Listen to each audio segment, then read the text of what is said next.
Sabayong buhi bakme Chai chare hikin ghê Buhalak chinh sa đây Một bung trái lá cầm nhẹ na Đây đôi đây lăng bu ngô Ở bờ Krista bay buê Chê cha nào cha nê mình da Krista me sip sa bu gai Si sing men sing e cầm na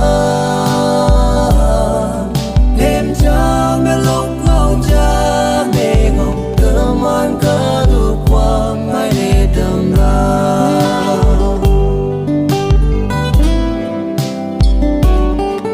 Bia long bu chu an me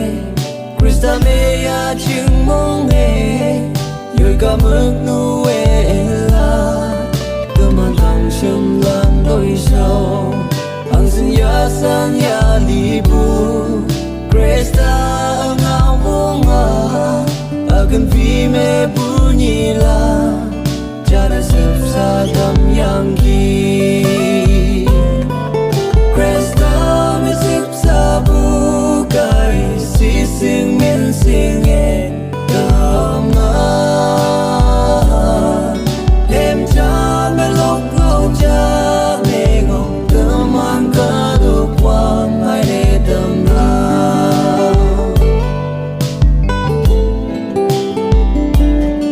Si mây ô ma bu an cô Ca đăng ca chi wang yang la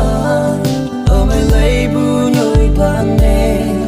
Chiu đầy hạ lăng bu gai e Cao wang ngao lan bông tâm nê Yang du yang song happy Señor la me Da la que mandó